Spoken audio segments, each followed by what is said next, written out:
The fire alarm screamed as Derek's backpack exploded in a shower of sparks and smoke, sending him diving under his desk while 17 teenagers scrambled for the exits. Riley sat completely still at her desk in the back corner, watching the small metallic device she'd just pulled from her pocket hover over the burning backpack, spraying some kind of foam that definitely wasn't from Earth. "Everybody out!" Miss Patricia shrieked, waving her arms frantically, her glasses sliding down her nose as smoke billowed toward the ceiling tiles. Riley calmly walked past the chaos, pocketing the device as Derek crawled out from under his desk, his Letterman jacket covered in white foam. The classroom door slammed behind the last student as the device in Riley's hand chirped once, then dissolved into silver dust. 3 hours later, she sat in the principal's office, watching Principal Morrison pace back and forth, his tie loosened, sweat beading on his forehead. "Riley, that's the 3rd incident this month," he said, stopping to lean on his desk, both hands flat on the wood surface. "Derek says you did something to his bag. The security footage glitched at exactly the right moment." "Again?" Riley shrugged, her fingers drumming on the armrest of the plastic chair. "His vape pen probably exploded. Happens all the time. His bag was full of expensive electronics for his science project." The office lights flickered, shifted to emergency red, and died completely. Morrison froze mid-sentence as his computer screen went black, then displayed a symbol that looked like 3 overlapping spirals in brilliant blue. "Oh, hell," Riley muttered, standing up. The window behind Morrison's desk shattered inward, and Vex'thor, the insectoid enforcer, with his bronze chitinous armor gleaming and all 4 arms spread wide, landed in a crouch on the desk, his compound eyes reflecting the red emergency lights, mandibles clicking rapidly. "Human designation, Riley Park," Vex'thor announced, his voice reverberating through translators embedded in his thorax. "You are summoned before the Galactic Council for crimes against—" He paused, tilting his segmented head. "Wait, you're in school?" Morrison fainted, crashing backward into his filing cabinet with a metallic bang. Riley grabbed her backpack from the floor, swinging it over one shoulder. "Can this wait until after 6th period? I have a geometry test. The Council demands your presence." Vex'thor's antennae twitched with each word, his smaller secondary arms gesturing emphatically, while his primary arms remained spread in what looked like an attempt at intimidation. "Yeah, well, the Council can get in line behind my attendance record." Riley walked toward the door, stepping around Morrison's unconscious body. Vex'thor scuttled across the desk with surprising speed for something with 6 legs, blocking her path, his bronze exoskeleton scraping against the wood. "You destroyed the Krell battle fleet. They were harvesting colony ships. Somebody had to—" Riley stopped, her eyes narrowing. "How do you know that was me?" "I was very careful." The insectoid's mandibles clicked, in what might have been alien laughter. "You left a signature, a human energy signature, in the middle of a debris field containing 300 Krell warships, all of which had been systematically disabled by someone who knew exactly where to hit their shield generators." "Circumstantial evidence," Riley said, crossing her arms. "You're 16! Vex'thor's compound eyes seemed to focus all at once, creating an unsettling multi-layered stare. 17 next month. What's your point?" The emergency lights flickered again, and this time, when they came back on, the entire office had been replaced by a transport beam. Riley felt the familiar tug of molecular reorganization as the school dissolved around them, replaced by the dark metallic corridors of a Galactic Council enforcement vessel, emergency red lighting casting long shadows down the tunnel-like passages, industrial pipes humming overhead. Vex'thor stood beside her, all four arms now folded across his chitinous chest. "The Council is not pleased." "The Council is never pleased," Riley replied, walking forward down the corridor without waiting for direction. "Which chamber am I in? The formal one with the uncomfortable chairs, or the one where Zynn tries to be diplomatic?" "The formal one, with all 12 species represented." Vex'thor scuttled alongside her, his bronze armor reflecting the red lights with each movement. "And Commander Krell himself." Riley stopped walking so abruptly that Vex'thor bumped into her, his mandibles clicking in surprise. Oh, that's bad." "Yes." "Like, they're actually going to try to execute me." "Bad." "They have voted on it, 6-6. Zynn abstained because she finds you fascinating." The corridor ended at massive double doors that irised open with a hiss, revealing the council chamber beyond. The circular room stretched 3 stories high, bathed in blue-purple holographic light that made everything look like an alien nightmare. 12 elevated podiums arranged in a circle surrounded a central platform, where a single spotlight illuminated a metal chair bolted to the floor. Riley walked to the chair and sat down, dropping her backpack beside it with a thud. Krell, the massive reptilian battle commander, with purple-blue scales covering his 8-foot frame, and 3 vertical eyes arranged in a triangle on his elongated skull, stood at the highest podium. His clawed hands gripped the railing as he leaned forward, scales shifting color from blue to angry crimson. "Human!" he roared, his voice echoing off the metallic walls. "You have committed acts of war against the Krell Empire."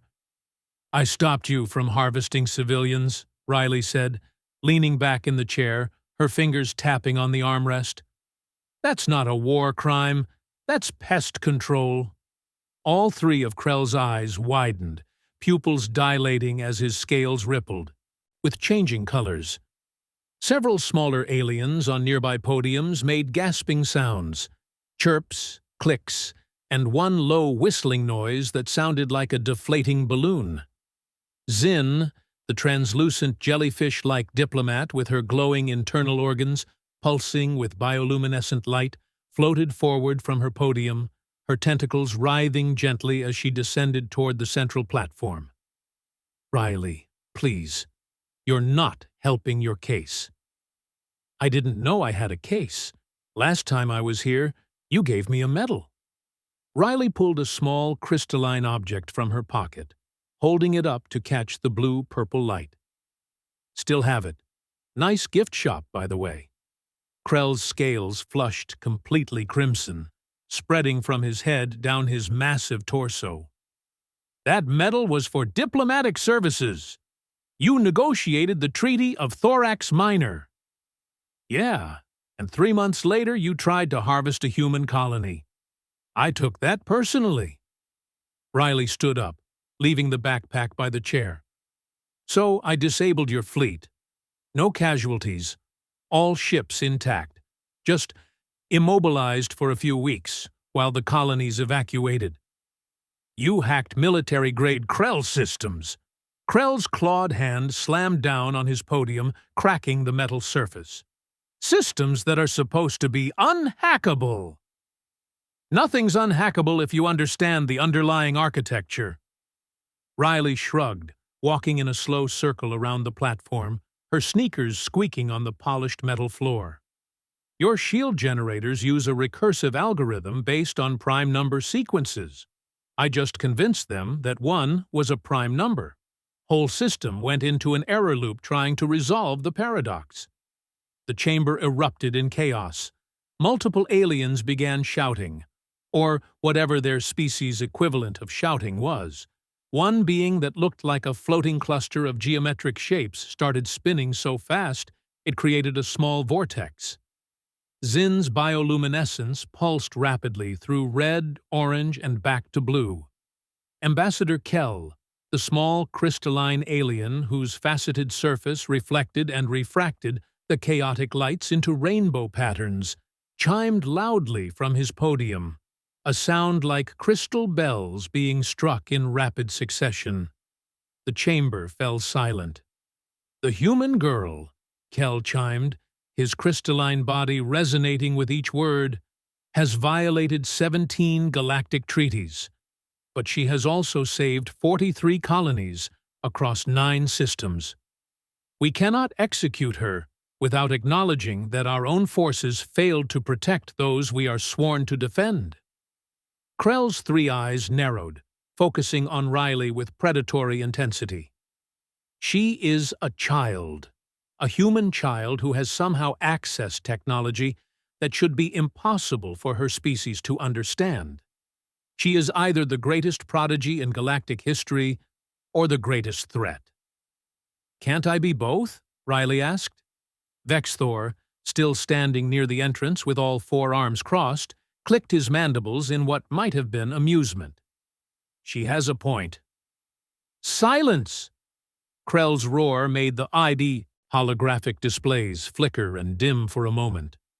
Zynn floated closer to Riley, her translucent body glowing softly with gentle blue light, tentacles extending in a gesture that seemed almost protective. "Riley, how did you learn our systems? We've been monitoring Earth. Your species has barely achieved faster-than-light capability. You shouldn't be able to—" "I'm good at patterns," Riley interrupted, meeting Zynn's gaze through her translucent form, where several glowing organs pulsed in what looked like surprise. "Your tech, our tech, ancient precursor tech, it's all just patterns and logic. Once you see the pattern, the rest is just implementation." "Just implementation," Krell repeated, his scales shifting to a purple so dark it was almost black. "She speaks of centuries of engineering advancement, as if it were a homework assignment." "Speaking of homework," Riley checked her watch, a simple digital display that looked painfully primitive compared to the floating holographic chronometers throughout the chamber. "I really do have that geometry test, and if I fail, my mom's going to kill me, which seems redundant given present circumstances." The small geometric cluster alien spun again, this time projecting symbols into the air that even the translation matrix struggled with. Finally, words appeared on the holographic displays. "Unprecedented human neural architecture detected.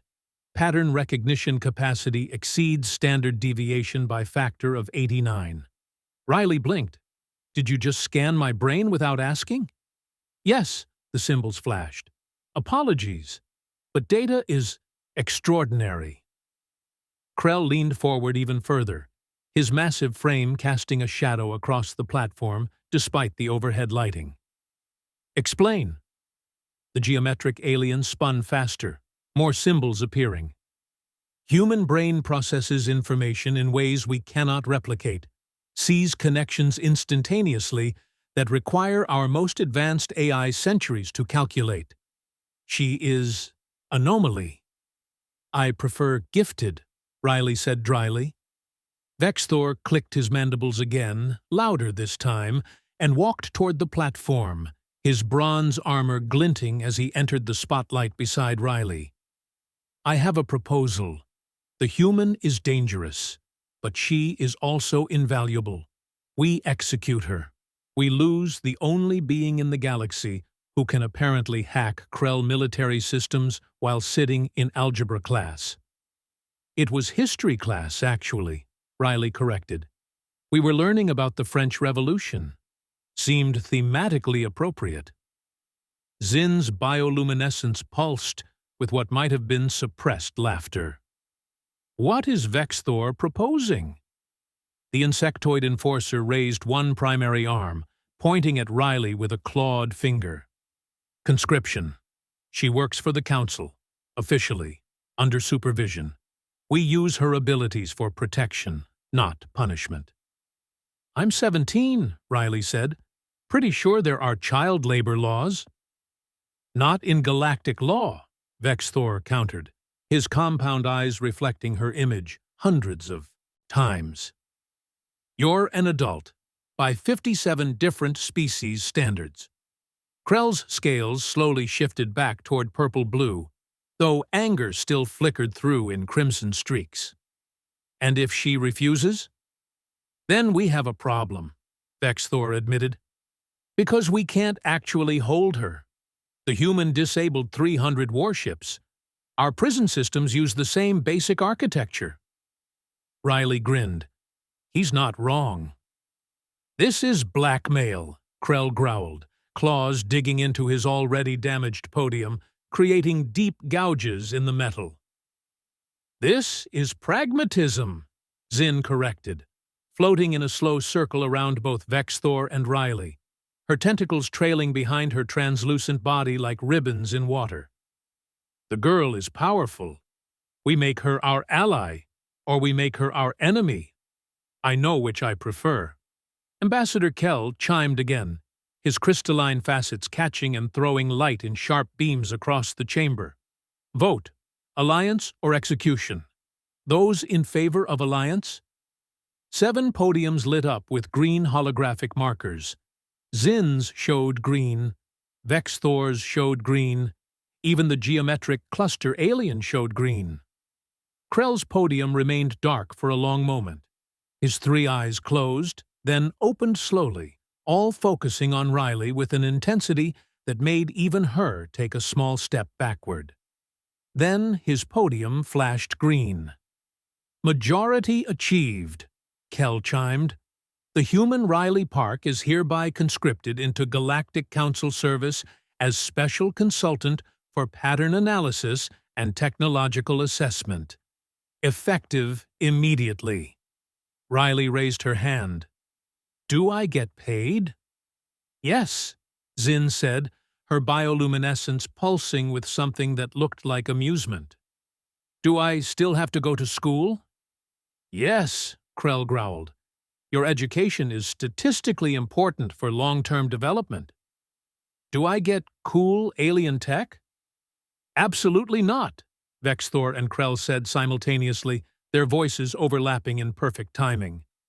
Riley considered this, tapping her chin with one finger. Counteroffer. I get access to the Xenotech library, limited field authorization, and you stop harvesting colonies. Any colonies. I don't care whose. You want my pattern recognition skills? That's the price. The chamber went completely silent.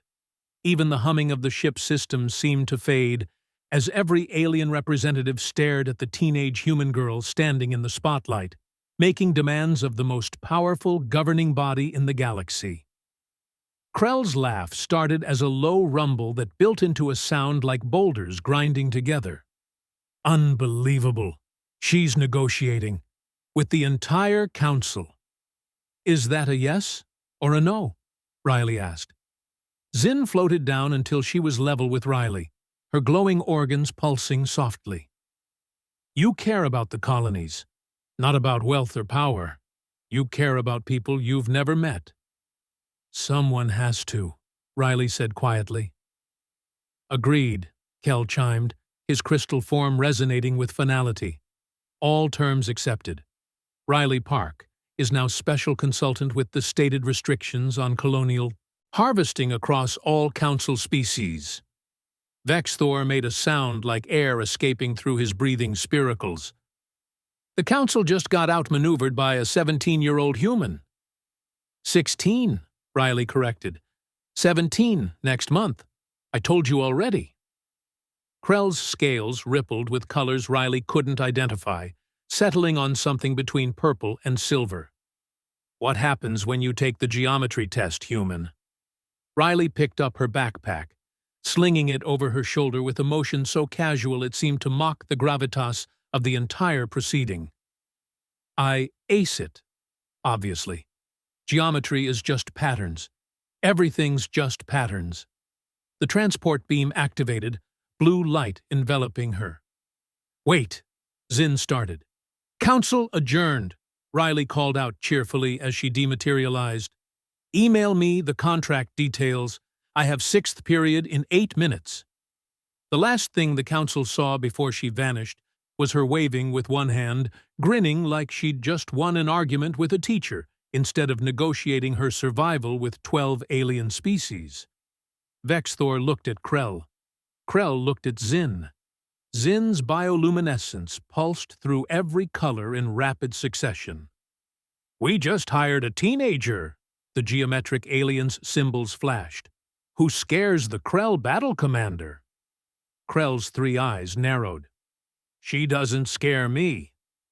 Every podium in the chamber displayed a flashing symbol that the translation matrix interpreted as liar.